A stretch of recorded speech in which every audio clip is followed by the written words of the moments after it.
Hi, I'm Doug Boyd, director of the Louis B. Nunn Center for Oral History at the University of Kentucky. Several years ago, I created a software system called OHMS, the Oral History Metadata Synchronizer, to enhance access to online oral history and address the twin challenges of discovery and usability for free. I created OHMS in 2008, and thanks to an IMLS grant back in 2012, we were able to release OHMS as an open source and free solution to the rest of the world in 2014. And since then, it's really grown. In fact, it grew so much this past decade that it became clear that we needed a more serious strategy for sustained support and innovation. So last year we formalized a partnership and incorporated the OHMS application into the powerful Aviary platform. I'm proud to say that we created a model that ensures that OHMS will continue to be a free resource.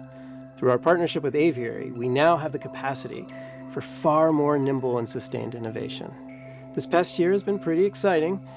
Today I want to talk about two things we'll be rolling out very soon, and I couldn't be more excited.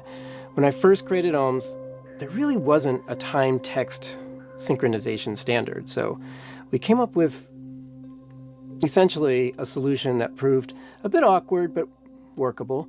It was built on a model that assumed the transcript imported into OHMS did not have any timecode, and that you would manually synchronize the timecode to text.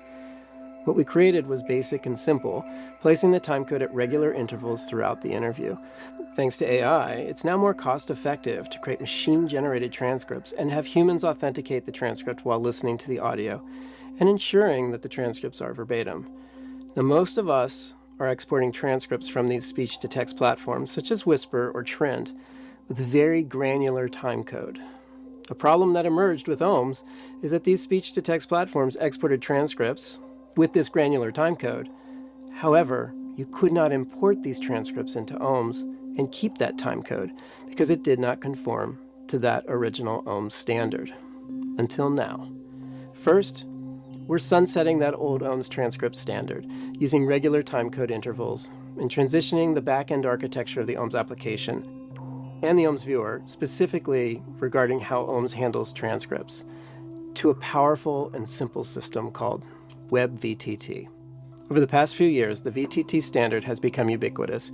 In fact, most speech-to-text platforms will allow you to export VTT versions of your transcripts that you can then import into OHMS. All of your current transcripts in your OHMS viewer using that old OHMS interval standard will not be changed. The OHMS viewer will continue to be backwards compatible. However, any new interviews with transcripts exported from the OHMS application will use WebVTT for time-text alignment. This will give you far more granular timecode in your transcript and provide a much more enhanced user experience. In our case, the Nunn Center will present a timecode aligned with each speaker change in our transcripts. I'm so excited about using VTT in OHMS. I've been thinking about using it since 2019, and I'm glad we're finally able to make this happen. Even though speech-to-text platforms like Whisper have become incredibly powerful and effective at accurately transcribing oral history, significant human transcript authentication still needs to happen to make the transcripts verbatim. The problem is, if you're exporting a format with granular timecode, such as WebVTT, editing the text is a little like editing HTML code, which can be cumbersome. So, with this transition to WebVTT, we're also rolling out a transcript editor in OHMS that's optimized for working with raw transcripts generated by speech-to-text platforms and provide an intuitive and very OHMS-like user experience while you're authenticating and cleaning up your transcripts.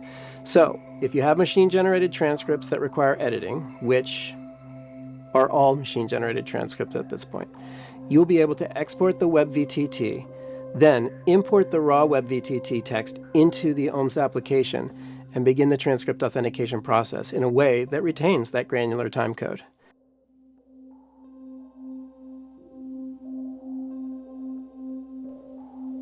For us, this represents a major shift in our workflow. My early tests have indicated significant improvement in the time needed to clean up machine-generated transcripts using the OHMS transcript editor. So much so, I'm going to say, it's a game changer for the Nunn Center.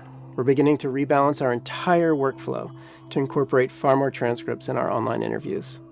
I'll be releasing some of the more detailed tutorials as well as scheduling some webinars in the coming months. Stay tuned over the next few weeks as Aviary rolls out these exciting new capabilities in OHMS. And as always, don't hesitate to reach out if you have any questions.